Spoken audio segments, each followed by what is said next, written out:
मोदी, नीतीश कुमार ने, चिराग पासवान ने, कुशवाहा साहब ने मिलकर एक ऐसा काला कानून बनाया है, वक्त तरमीमी कानून, जिसके जरिए वो हमारी मसाजिद को छीनना चाहते हैं, जिसके जरिए हमारे दरगाह और खानकाहों को छीनना चाहते हैं, ईदगाह की जमीन को छीनना चाहते हैं, कब्रिस्तान की जमीन को छीनना चाहते हैं। जहां पर वक्फ की जमीन होती है उसका मालिक अल्लाह होता है, और जो कब्जा करके बैठा उसको मालिक बनाना चाहते हैं।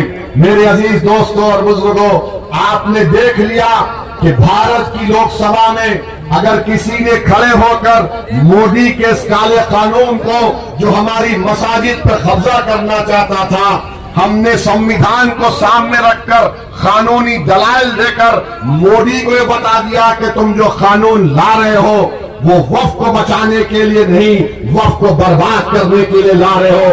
तुमने देख लिया, दुनिया ने देख लिया, जो कहते थे एक अख्तर अली खान क्या करेगा, एक ओवैसी क्या करेगा।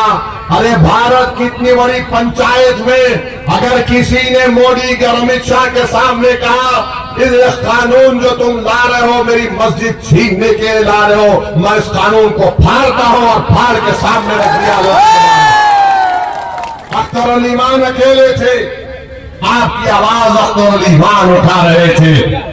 मेरे भाई, सीमांचल में लोगों की मौत होती है, किसी नागवानी वजूहात के बिना पर नहीं होती मौत। इनकी मौत इसलिए होती है कि एम्बुलेंस नहीं है, इनकी मौत इसलिए होती है कि अस्पताल नहीं है, इनकी मौत इसलिए होती है कि रोड नहीं है, इनकी मौत इसलिए होती है ताकि बेजमीर लोग अपने आप को बेच देते हैं। तो मेरे भाई, इनकी जिंदगियों को बचाना भी हमारी जिम्मेदारी है, इनकी जिंदगी को बचाना भी हमारी जिम्मेदारी है। इसीलिए मजलिस सीमांचल की इंसाफ की लड़ाई से बिहार में अपने सियासी सफर का आगाज किया, और हम मोदी से कहना चाह रहे कि तुम जब यहाँ पर सीमांचल को आओगे, खबरदार हमको बदनाम नहीं करना, हम पर झूठा इल्जाम नहीं लगाना। ये सीमांचल गयूर अवाम की सरजमीन है, गरीब है तो गरीब की इज्जत नफ्स भी हो सकती है। आप यहाँ पर आकर हम पर झूठा इल्जाम नहीं लगा सकते। आपने लगाया इल्जाम, और सीमांचल की जनता मतदान के दिन मोदी तुम्हारा जवाब देगी और तुमको बताएगी कि हम भारत के नागरिक थे, है और रहेंगे।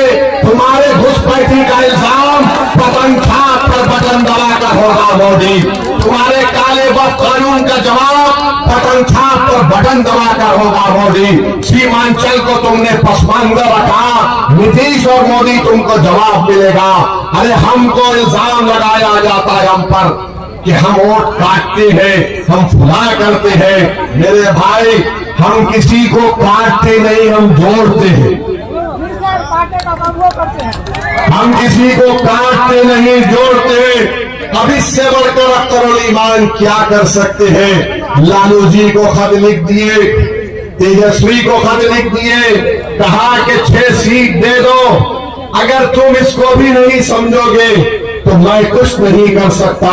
सीमांचल और बिहार की दुनिया की जनता देख रही है कि कौन मोदी को रोकना चाहता है और कौन मोदी को कामयाब करना चाहता है। ये फैसला आपको करना है। अगर आप ये बात को समझ लेंगे तो सारी बात आपको समझ में आ जाएगी। आप बताइए, इससे ज्यादा मजलिस क्या कर सकती है कि बावजूद इसके कि तुमने मेरे 4 विधायक को खरीद लिया, मगर बिहार और सीमांचल के मुस्तकबिल को देखते हुए हमने कहा कि यहाँ पर भाजपा का मुख्यमंत्री ना बन जाए। हमने कहा चलो हम हमारी बात को मान लो, हमने पेशकश की, मगर ये लोग समझ रहे कि मजलिस कमजोरी के मजाहरे कर रही है। नहीं मेरे भाई, कमजोरी के मजाहरे नहीं। अभी शेर बैठा है, शेर देख रहा है, और जब शेर हमला करेगा तो रोना नहीं, रोना नहीं कि मम्मी डैडी मेरा बेटा बाल लेकर भाग गए अख्तर अली खान। हम चुनाव लड़ेंगे, पूरे बिहार में लड़ेंगे, ताकत से लड़ेंगे, जीतेंगे, और इंशाअल्लाह ताला नहीं जीत सके वहां पर अपनी ताकत को मनवा कर रहेंगे इंशाअल्लाह ताला। याद रखिए सीमांचल की जनता, कल तक आपके पास कोई विकल्प नहीं था, कल तक आपके पास कोई विकल्प नहीं था, आप हालत मजबूरी में इनका साथ देते थे। आज एक ताकतवर विकल्प अख्तरुल ईमान और मजलिस इत्तेहादुल मुस्लिमीन के रूप में आपके दरमियान में है। आज इस विकल्प को दबाने के लिए, ताकि तुम्हारी आवाजों को दबा दिया जाए, ताकि तुम्हारे मसाजिद को छीन लिया जाए, ताकि सीमांचल को हमेशा के लिए पिछड़ा रख दिया जाए, ये हमको रोकना है। इन ताकतों को एक विकल्प के तौर पर मजलिस आपके दरमियान में आई है। हम किसी मजहब के खिलाफ नहीं है। सच्चा मुसलमान तो वो है जो किसी मजहब के खिलाफ नहीं होगा। हम किसी मजहब के खिलाफ नहीं है। हम यही कह रहे हैं कि इंसाफ करो, हमको इज्जत दो, और हम ये कह रहे हैं कि हमारे मुकद्दर के फैसले हम करेंगे। हम तुम्हारे गुलाम नहीं है। हम बराबरी चाहते हैं, हम हिस्सेदारी चाहते हैं। क्या आप बराबरी चाहते हैं? क्या आप हिस्सेदारी चाहते हैं?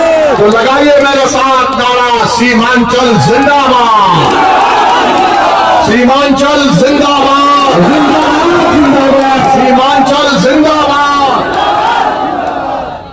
मेरे अजीज दोस्तों और बुजुर्गों, आइए और मजलिस के उम्मीदवार को कामयाब करिए। इंशाअल्लाह ताला हम अपने बुजुर्गों की कुर्बानी को रायगा नहीं जाने देंगे, हरगिज रायगा नहीं जाने देंगे।